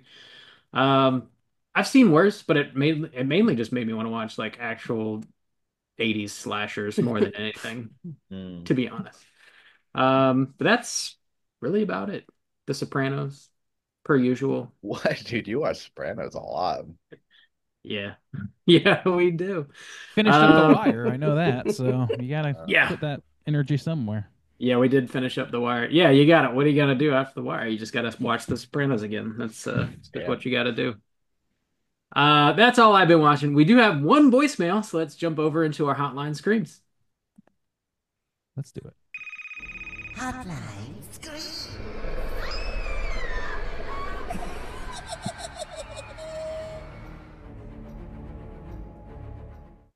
If you guys would like to call in and leave a voicemail to be featured on next week's show, hit us up at 904-638-3231. We got one voicemail. We're going to hear from our friend Slytoski. Let's hear what he's got to say. What up, Straight Chillin' crew? It's your boy Slaytoski Stains. Just listened to your episode on Milk and Cereal yesterday after rewatching it, and I agree with your thoughts overall. It's an awesome movie, and after I first saw that, I also saw a lot of Cooper and Curry's comedy shorts on YouTube. Those are great too. And so, calling about pranks. When I was about 13, my mom led a girls group at our church, and they were maybe a couple of years younger than I was. And one evening they came over to our house for a bonfire. And being a juvenile young man, I had to do something with a group of girls there. So there used to be this criminal mental asylum about a town over from us, and I think it had been in the news recently. I think it was shutting down around that time.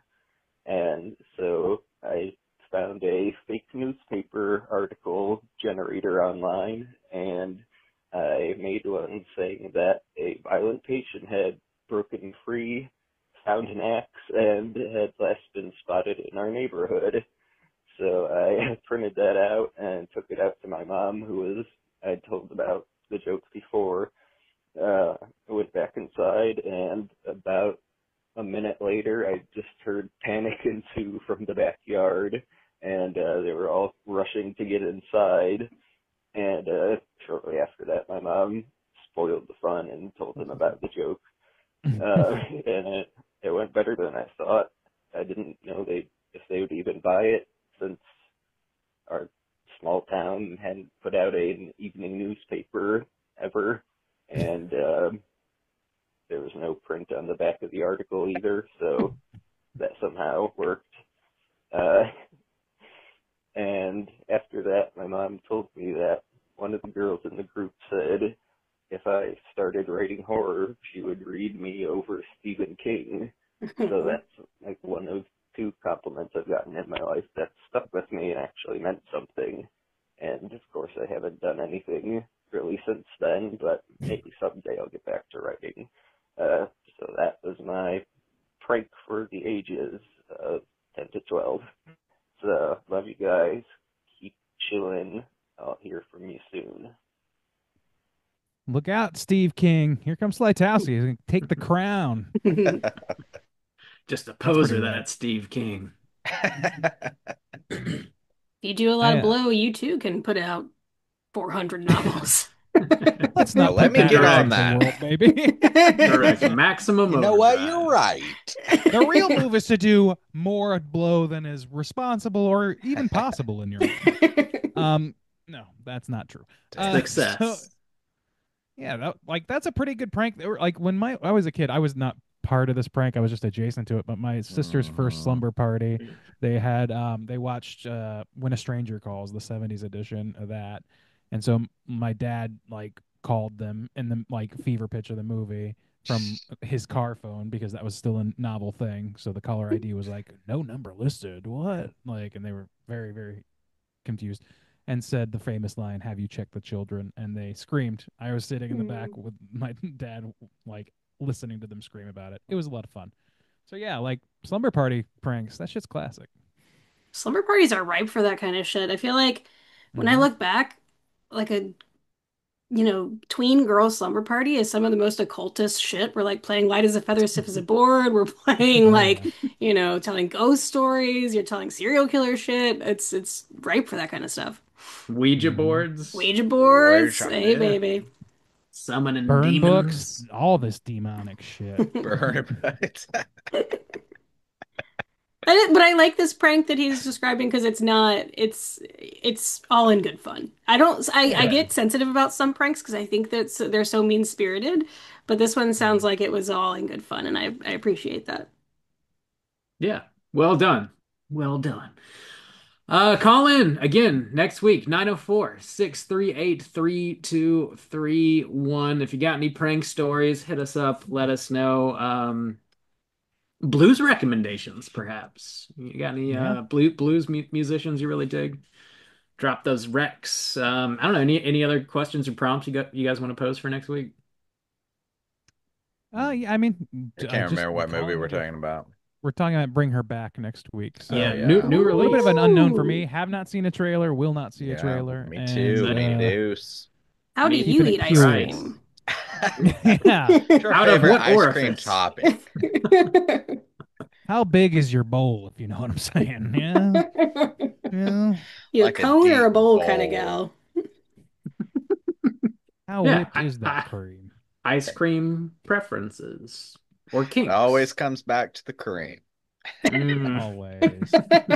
see it every day. Full quote for Yeah. the Ooh, I episode might there. have some cream today. It's a hot day. So plump, so right. Go nuts. 904-638-3231. Well said. Hit us up. Yeah, we're gonna be reviewing Bring Her Back next week. It's a brand new release, gonna be hitting theaters this Friday. From the directors of Talk to Me, the Philippou brothers. They're back in the saddle again, scaring the pants off us, hopefully. Good early buzz so far. I guess they did some sneak previews, and some folks in our Slack channel have seen it. They're bound to secrecy, but apparently they really liked it. So, Cool. yeah. Yep, going in blind again. It's the only way to do it. Hell yeah, I agree. Caitlin, thanks again so much for sitting in with us. Love having you on. It's always a pleasure. Thanks for having me. This was a great time. Love you guys. Love Sinners. Hell yeah. Don't forget to check out Plug It Up everywhere you get your podcasts.